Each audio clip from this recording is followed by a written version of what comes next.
Good morning, you guys. It's Brother Josiah back again with another important message. Tonight's message is going to be about Yah, his crucifixion, what really happened, and basically we're going to be pulling from two verses here. So the first verse is going to be from King James, King James version of the Bible, and it's going to be pulling from Acts chapter 5, verses 30. It states, "The Yah of our fathers raised Yah, whom ye slung and hung on a tree." And then there's another version called the ESV. It says, "The Yah of our fathers raised Yah, who you killed by hanging him on a tree."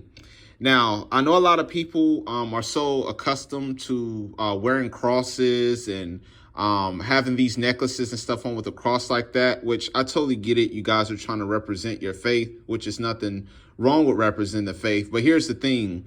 The cross that you guys, and I even used to wear it too back in the day when I didn't know any better, the cross that you're wearing basically is a false deity, meaning that T, do you know what that T stands for? That T stands for Tammuz. This was a god of fertility, embodying powers of a new life, nature, and the spring. So basically, when the flood happened back in the Bible, you guys should go back and read this yourself. You don't always have to take my word, but you can follow it up.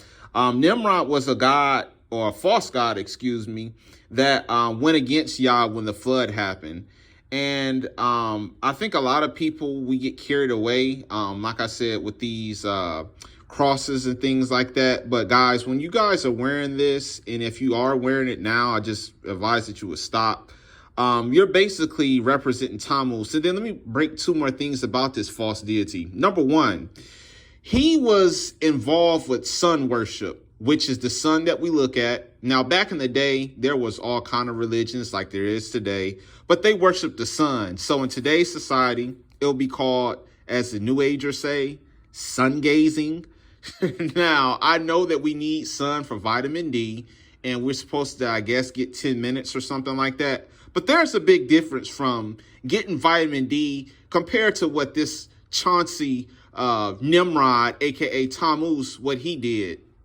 There's a big difference. So they felt like back in his day, his people who were following him, they felt as if this sun in the sky, the solar sun, was going to give them this false sense of power and this false sense of strength, which is totally wrong. What Yah did say, he will give people over to a reprobated mind.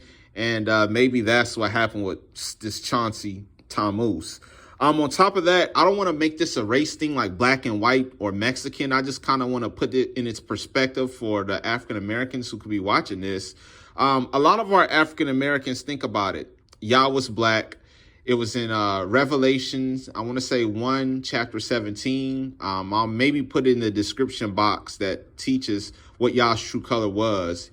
He had eyes of fire. His hair was white. His feet were like bronze. Basically, he's described as a black man. Now, back in the day, a lot of our brothers and sisters were hung from what? A tree. It was called lynching. These people would execute a lot of us, I'm saying us, is talking about African Americans, in broad daylight for the whole world to see, to make an example out of blacks that the oppressors and slave masters felt were like sorry people, or who didn't deserve to live, or who just, lynched people for sport because they thought it was funny. And I think it's nothing funny about that. So once again, this is going to be really quick. It was about where Yah really was crucified. He wasn't this man that was hung from a cross like they show on the Passion of Christ. A lot of these pictures, when you go into these bookstores, you see a white man on a cross. No, he was hung from a tree. Once again, those two verses, or excuse me, that one verse you can find on Google. There's the King James Version, which is Acts chapter 5, verse 30. And then you can also Google the ESV version, where it clearly states that Yah was hung from a tree. And this is another important thing I want to say, and then I'm going to wrap this up. That's why it's always important, if you can understand it, to look at the Bible through different translations. There's New Living Translations. There's King James translations, ESV, NASB. And sometimes you'll be surprised at some of the things you'll catch. Let's just say, for example, in a King James or NASB that you wouldn't catch in the New Living Translation. So once again, it's if you guys can understand it, because I know at times I even get confused trying to read the King James Version. And it's okay. I'm not perfect. Nobody is. And I'm not ashamed to say it confuses me, but it just goes to show you that different Bible scriptures through different versions can help. And once again, I know this is a big topic about how Yah really got crucified. And I kind of resonate with that. It kind of makes me feel like a stronger black man, because he was African American and he was hung from a tree. And so are many of our people. You guys take care. I hope you learned something from this message. Once again, this is about Yah being really hung from a tree, not from a cross. Stop listening or following that false god Tammuz, aka Nimrod, who was a guy that hated Yah's guts. You guys take care. Have a good morning.